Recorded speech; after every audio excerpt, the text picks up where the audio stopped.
Hi, this is Paul. I wanted to make a video on this channel about why I think the Flash movie flopped. Now, full disclosure, I did a video on my other channel, Paul's Views and Opinion, Trepacer, my main channel, Trepacer, where I talked about, it's called the Flash Box Office, where I talked about how it made, I think, just 55 million domestic, and then I think it made 135 worldwide.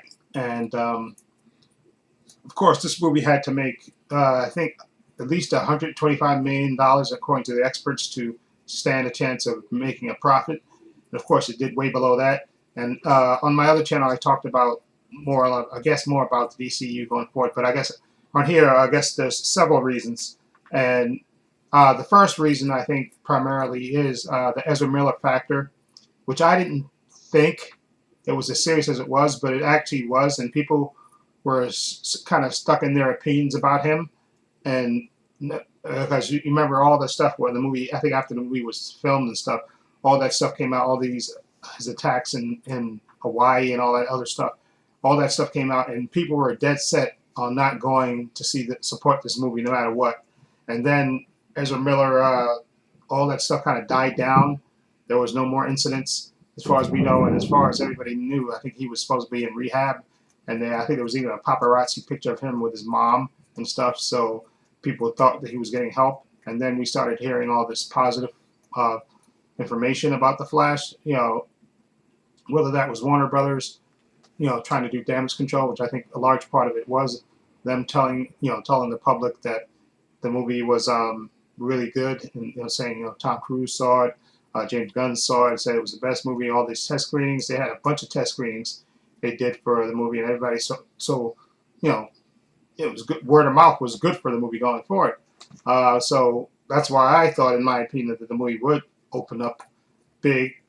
Now I don't know if I ever signed a number to it, or I ever thought it would make $1 billion or anything, but I thought at least the movie would open big. I thought it would just open big itself. But I think a large part of it was that people didn't go see the movie, that were not going to see it because Ezra Miller was in it. They were just they were stuck in their opinion, and they were not changing it. I think I even saw, before the movie came out, there was a video somebody did talking about, I think talking about the movie, and they even had a little scroll in their video saying, "Will not support this, will not go see this movie, will not support this movie because of Ezra." Basically, that's the Ezra Miller factor was a very important factor. There were people that just did not go see it, no matter how good everybody said it was. They just did not go see it because of him. Okay, and they weren't changing their minds, which I thought maybe people would bend a little bit just to support the other people in the movie, maybe the Michael Keaton factor and stuff. But people were dead. Those people that said they weren't going to see it, they didn't go see it. Now I went to see it on a Saturday with my brother, and it was packed, especially for a Saturday. That's probably the most people I've seen in a theater on a Saturday in a while. Okay, and so I thought, okay, this movie is gonna. I thought this movie was gonna do good until I saw the scroll about it only making 55 million, which which surprised me, because I definitely thought that it was gonna um, make more. I really did. Um, Sorry about that. Um, so I think the Ezra Miller factor was a very big part of why people didn't go see it. Okay, and now the second reason, I think there were a lot of people. The second factor, I think, was people knew that. I think it's like I said. I think it was three factors. Second factor, I think, was that people know these movies were not leading to anything. That this is basically effectively the end of the DCEU. And people said, so why should I get invested in watching these movies if they're not going to lead to anything? So what was the point? And there was a large people that just didn't go see it because of that. Regardless of Ezra Miller, they said, "Oh, this movie is not going to lead into anything. So why waste my time? I'll just wait till it comes on video. I'll wait till it comes on HBO Max or Max now." And they just didn't go see it. I think that was another large factor in it that affected the box office. Now, the third factor, I think, was what was the third factor? I had it in my head for a minute there. The Ezra Miller factor. Oh yeah, and of course, I think a small part of it was the third part of it I think is the DCU's their reputation. Unfortunately, I think Warner Brothers, with all these regime changes and stuff, and all the controversy with the movies and stuff, I think the back and forth with Henry Cavill, all that stuff. Ben Affleck quitting, maybe not quitting the Ray Fisher. I think all that factors in to people who are just not invested in seeing a DC movie. They was just not, they were just done with it, and they just was not going to see it, or we're going to wait until it comes on pay-per-view or go to digital. They were just not going to invest their time in going to see the movie. Okay, I think DC's reputation, quite frankly, is in the crapper. I really think that's the problem. That people just were going to go see this movie because DC's their reputation is in the crapper, and people just said, you know what, I'll just either wait till it comes on video. I'm not going to invest my time. I'm not going to go see it. Okay, and so I do think those are the three factors: the Ezra Miller factor, the people that said this movie is not going to lead to anything, so why go out and see it? I'll wait till it comes on video. And the third factor, I think, also was like there's DC's reputation. I think has basically been battered.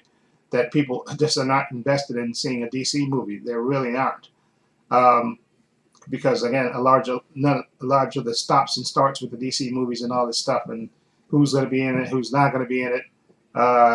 It seems like the DC movies were just been all over the place, and that's why I think people are just fed up with seeing these movies, or they were not going to get invested in going to see these movies. Okay, so I think those three factors that led to what it is. Now, also, like not the Black Adam, the Shazam 2 movie again, and the Flash movie. Like I said, and so I gave it a B-. It's not a bad movie. It really isn't. But again, those three factors, I think, factor in people would just, people that were going to see it again for Michael Keaton, maybe even Supergirl. Okay, maybe even for Ezra Miller. So I'm sure he still has some fans out there that want to see, and they like the character of the Flash, so they want to see it anyway. But unfortunately, I think the movie just had too many things going against it, and I think that's what's going to hurt. I think maybe Blue Beetle, although that's kind of a low-budget movie, so I don't know, that may not factor. And plus, it has the guy from Cobra Kai in it, so you may get those fans of that show. That show has a really strong following, so those people might go see that movie. It's an August movie. It comes out in August when usually nothing much is out. So that movie may have a chance to probably make its budget back, or has a chance of being a sleeper hit. But then again, it's still technically a Warner Bros. Movie, and I know it's supposed to be part of the DC Studios movies. So it maybe has a shot to do it.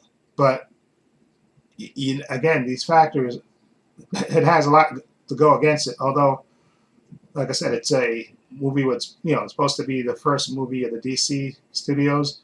Technically, at least the character is going to be in the DC movies. Even if this movie doesn't do good, it's the character Blue Beetle is supposed to be in the DC Studios, the James Gunn new universe. And then I think Aquaman 2 is coming out in December, and I think it's gonna suffer. Unfortunately, I think it's gonna suffer the same fate as the Shazam 2 and the Flash. Unfortunately, I think it is. Now, and I know we had heard all these issues about a lot of reshoots and all this stuff on the Aquaman 2 movie, but Jason Momoa he doesn't have that thing that Ezra Miller has going against him. People like Jason Momoa. Okay, so that movie may have a chance of making its budget back. I think it may have it, but then again, I don't think it's going to make as much money as it could have if people knew this was going to something. But again, this is supposed to be technically, I think, the last movie from the old DC Studios, DCEU regime. And again, I think that's another factor. Again, like I said, people know it's not leading to anything. And James Gunn, to me, like I said in my other video, James Gunn was put in a weird position, where he has to kind of defend what's coming out, even though that's not part of anything he wrote or produced. And he's trying to get the new DC Studios up and running, which is, we're not going to see any of that result until 2025. So, in a way, like I said, he got put in an inevitable position, and that's why I said in my other video that I blame David Zaslav for this, because I think I know it's not a popular thing to say, but especially when he canceled Batgirl, excuse me, which was a low budget movie, okay, especially with Warner Brothers with all their debt, Okay, you would think if he went to all the trouble back in 2023 when he excuse me, not 2023, excuse me, 2022 when he hired Peter Gunn and David Zaslav, that maybe he should have said, you know what, maybe he should have either did the two things, like I said in the other video. He should have either decided to put these movies on cinema, oh, not Cinemax, on HBO Max now. He should have done that. He should have just put those movies on Max and let them ride out with the public. You can promote them all you want to, and just let people go see them on Max. Or he should have wrote them off as tax, especially with them being in debt so much. He should have said, you know what, I hired James Gunn and Peter Safran to start a new DCEU. So these last four movies, let me just write them off as tax returns, as tax write-offs, and all that money that you paid. Right, the Flash movie cost 220 something million. Probably the Shazam movie maybe cost 100 million, maybe. That's 300, maybe. Although Blue Beetle probably that's negligible. I don't know. And maybe the Aquaman movie, which we probably cost 200 million. So that's to see. That's 400. That's about 500 million dollars they could have wrote off, and they definitely could have used that money. Okay, and I know they were hearing word of mouth, good word of mouth, but again, it had that the Flash had that Ezra Miller factor that people were just not going to see this movie because of him, and just because people knew these movies were not leading to anything. That James Gunn was going to start a new universe in 2025. So maybe the smart business thing would have been to just say, you know what, let's write all these movies off, or maybe, like I said, maybe the Blue Beetle movie, you could have delayed it, I think, until to 2025. Maybe you could have delayed it. Yeah, I mean, it's already shot. And since it was going to be part of the new DC Studios brand, maybe you could have delayed it to 2025 and have it come out with the Superman movie. You could have done that. But again, like I say, they made the decision. They thought for some reason that these movies would make a little bit of a profit. But especially when Shazam 2, when it really tanked, which really surprised me, because Shazam 2 was actually a good sequel. It was. And that director, David Zandberg, or whatever, he is a really good director, and that was a really good sequel. And it's just a shame that the movie basically got caught up in this whole DC drama, and it failed at the box office, which it really didn't deserve the fate that it got because of all these outside factors, because it was actually a decent sequel. Okay, and like I said, The Flash, again, the Ezra Miller factor, once that movie was shot, like I said, maybe the better thing would have been just to put these movies on, to write them off as tax releases, and then maybe debut them on right? Because if you do that, then maybe somebody could answer this question to me. If you wrote these movies off as tax returns, right? Right, as tax, rebates, which means which means you can never show them. I think you could never release them in theaters. I think. But if you could release them on video or something, or release them on Max, I think you might be able to do that. I have to Google that and see if that was a possibility. Because once you write them off as tax return, and I felt bad for the people that worked on these movies, because seeing these movies tank and do all the hard work they put in there, and then seeing these movies tank, really to me has got to be a buzzkill for them. Like I said, Shazam 2 was really good. Even the Flash movie was a decent movie. Okay. And I think even I think Blue Beetle will be a good movie, and even Aquaman 2 will be, because James Wan is a good director, so I have faith in him that way. But unfortunately, I think it's going to get caught up in this whole DC drama, and it's going to tank at the box office, which is going to be a shame that it's going to suffer this fate because of all this turmoil with Warner Brothers and stuff. It's just going to suffer the fate of people not being invested, not caring, because it's not leading to anything. So they say, why go see it? Why should I get invested in this? Okay, if it's not going to lead to anything, which is a shame. Which is why I think maybe David Zaslav, especially since you canceled Batgirl, which was like a nothing movie, nothing budget. Why wouldn't you cancel a bigger movie? Movies that had a way bigger budget, like $200 million for The Flash, $200 for Aquaman 2, probably. Okay, and maybe you could, like I said, maybe he should have released them on Max. On Max, just release them, or even just, I know that's easy to say because it's not my money, and I guess they figured maybe if we release them, we'll make as much money as we can off them, maybe on in the movie theaters, and then maybe on video, maybe they'll recoup their money, some of their money that way.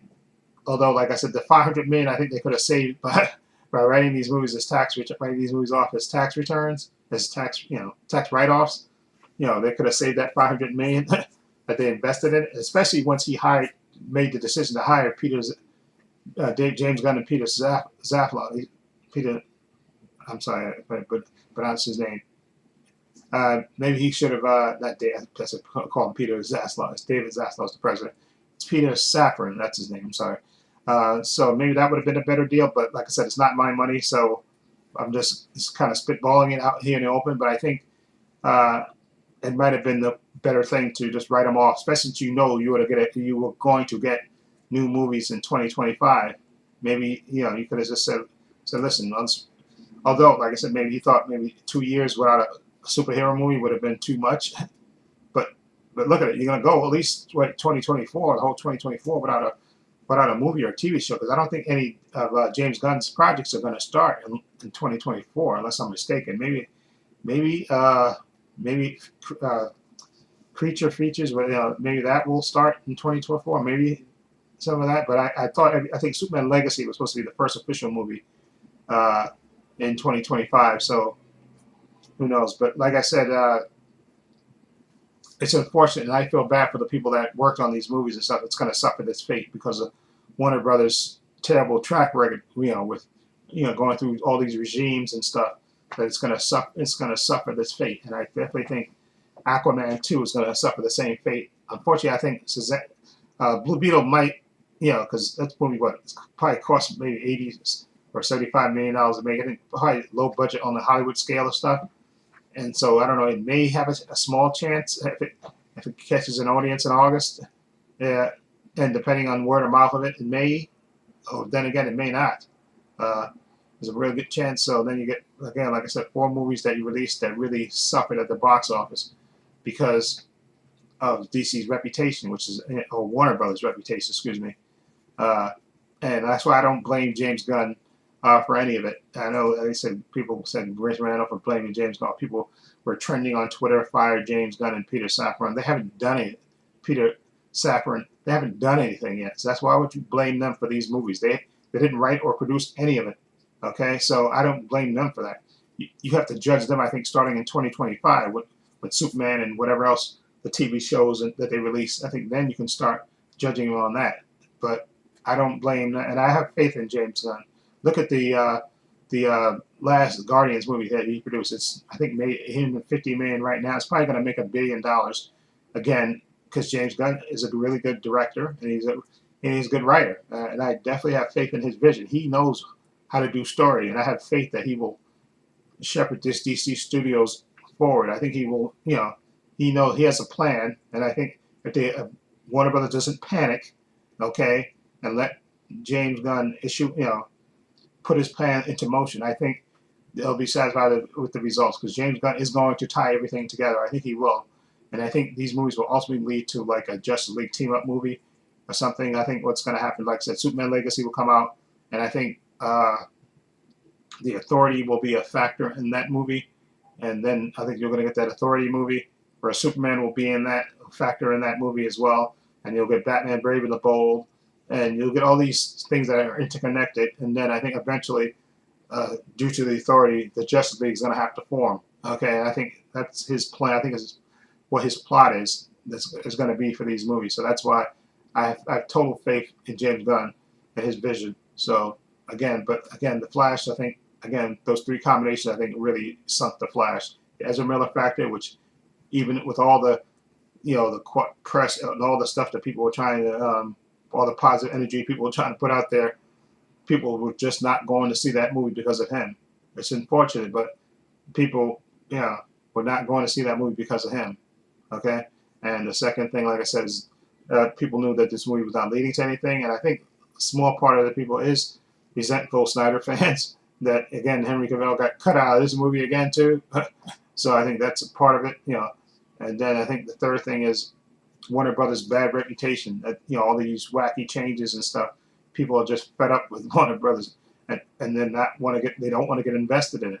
And and that's why I hope, well, I don't hope, but I have very strong faith in that James Gunn, that Superman Legacy movie.